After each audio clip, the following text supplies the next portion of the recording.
અંકલેશ્વર શહેર સ્ટેશન વિસ્તારમાં DGVCL smart મીટરને લઈ સ્થાનિકોનો વિરોધ નોંધાવ્યો હતો. અમારા જૂના મીટર ચાલુ છે, પછી કેમ બદલો છો? અમે રેગ્યુલર બિલ ભરપાઈ કરી રહ્યા છે, ત્યારે સ્માર્ટ મીટર મૂકી પાછળથી જો પ્રીપેડ મીટર સ્કીમ લાવશો કરી વિરોધ નોંધાવી આ મુદ્દે વીજ નિગમ દ્વારા સ્પષ્ટતા કરવા માંગ કરી હતી. અંકલેશ્વર શહેર સ્ટેશન વિસ્તારમાં ડીજીવીસીએલ સ્માર્ટ મીટરને લઈ સ્થાનિકોનો વિરોધ નોંધાવ્યો હતો અને કામગીરી અટકાવી દેવા સાથે પ્રીપેડ મીટરની ગેરસમજ ઊભી થતાં વીજ નિગમ દોડતું થયું હતું. અંકલેશ્વર શહેરના કેવલ શોપિંગ સેન્ટર વિસ્તારમાં ડીજીવીસીએલ દ્વારા સ્માર્ટ મીટરની સ્થાપના કરવામાં આવી રહી છે. આ અંગે સ્થાનિક લોકોમાં મીટરના પ્રકાર વિશે કેટલીક ગેરસમજ ઊભી થઈ હતી. ખાસ કરીને અનેક લોકો સ્માર્ટ મીટર અને પ્રીપેડ મીટર વચ્ચે ભૂલ કરી રહ્યા હતા, જેને લઈને તેમણે મીટર ન લગાવવા માટે વિરોધ નોંધાવ્યો હતો.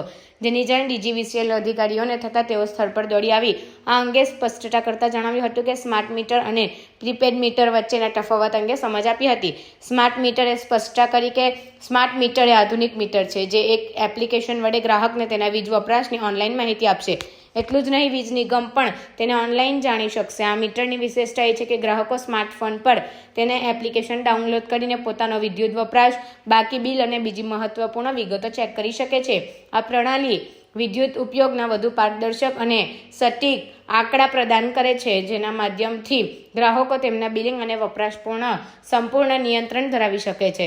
દક્ષિણ ગુજરાત વીજ નિગમ અંકલેશ્વર કચેરી તરફથી કોઈપણ વિરુદ્ધ પ્રતિસાદો અને પ્રશ્નો માટે ગ્રાહક સેવા કેન્દ્ર ખુલ્લા છે.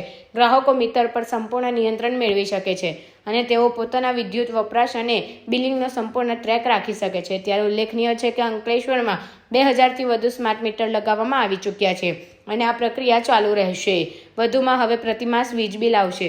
વિરોધ કરતા કેવળ શોપિંગ સેન્ટરના વીજ મીટર ધારક રાજુભાઈ પટેલે જણાવ્યું હતું કે અમારા જૂના મીટર ચાલુ છે, તો પછી નવા મીટર કેમ લગાવી રહ્યા છે? અને નિયમિત વીજ બિલ ભરીએ છીએ અને જૂના મીટરથી પણ વીજ તો મળે જ છે, પછી નવા મીટર લગાવવા માટે જરૂર જ નથી.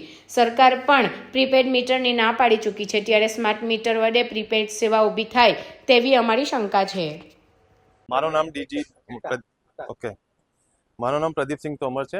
As a deputy engineer Ankleshwar town સિટીમાં કામ કરતા છું ને અત્યારે આ શહેરમાં સ્માર્ટ મીટર લગાવવામાં આવે છે ને લગભગ 2000ની આજુબાજુ મીટર લગાવી દીધા છે.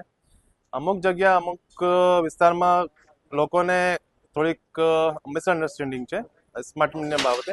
આ લોકો પ્રીપેડ સમજે છે, પણ આ મીટર પ્રીપેડ નથી અને હું સમજાવી દઉં.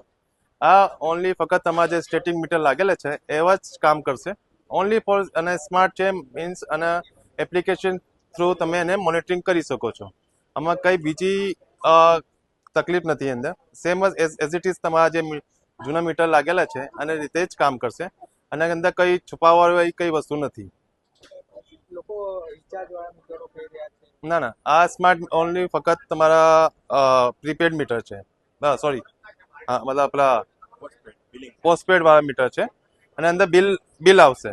તમારે રિચાર્જ કરવાની જરૂરત નથી. અંદર ઓનલી બિલ આવશે તમારા, બરોબર. અને સ્ટેટિક મીટર રીતે જ કામ કરશે અને પ્રીપેડ નથી. તમારે રિચાર્જ કરવાની કંઈ જરૂરત નથી અને વખત બિલ આવશે તમારા. જે અત્યારે જે ચાલતા છે ને મીટર, આ રીતે તમારો બિલ આવશે. અને ભાઈ 1 મહિનાનું બિલ આવશે સાહેબ. હા, 1 મહિનામાં આવે કે તમારા 2 મહિનામાં 2 મહિનાનો એડ થઈને આવે ના 1 મહિનાનો હાફ કરીને આવે તમારું. આમાં તમને ગ્રાહકને કઈ તકલીફ નહીં પડવાની છે. નમસ્કાર, હું કેવલ શોપિંગમાંથી રાજુ પટેલ બોલું છું. મારું નામ છે રાજુ પટેલ. મારે એ જણાવવું છે ડીજીવીસીએલને કે જો જૂના મીટર ચાલુ જ હોય તો આ નવા મીટર નાખવાનું શું કામ? બરાબર છે. તો અમને એવું લાગેલું કે આ ટૂંક સમયમાં જે સ્માર્ટ ફીડનો જો વિરોધ કરવામાં આવેલો કે ભાઈ આ રિચાર્જવાળા મીટર છે એ જ મીટર છે, અમને આ ગુમરાહ કરવામાં આવે છે. આઈ થિંક એનો મતલબ એવો છે કે થોડાક જ સમયની અંદર આ જ મીટરોથી એ લોકો રિચાર્જ કરશે. તો જો ઉપર ગવર્મેન્ટે એનો વિરોધ કરેલો છે કે એને નાખવા નહીં, તો અત્યારે નાખવાનું કારણ શું? ને જૂના મીટરથી બી લાઇટ તો આવે જ છે ને બિલ તો ભરીએ જ છે બધા. તો આનો મતલબ શું? તો ડીજીવીસીએલ એનું સ્પષ્ટીકરણ કરે કે ભાઈ આ મીટર નાખવાથી શું ફાયદા છે ને શું ગેરફાયદા છે. તો આને શું ગવર્મેન્ટ જ ફાયદો થશે કે પબ્લિકનો કોઈ ફાયદો થવાનો છે આનાથી? કે સ્માર્ટફોનની જેવી રીતે રિચાર્જ થવાના છે?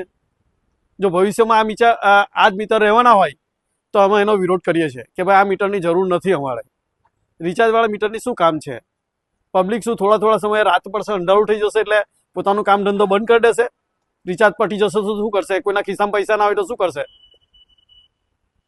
પબ્લિક પાસે એટલા પૈસા બી નથી ને કે હર ટાઈમ રિચાર્જ કરાવીને જ કહેવાનો કે રિચાર્જ કર્યું ને લાઇટ આવી, યુઝ કર્યો, પછી જતા રહ્યા, પછી બંધ કરો કામ. રિચાર્જ કરશે ફોન જેવું છે તેનો અમને ખુલાસો જોઈએ છે.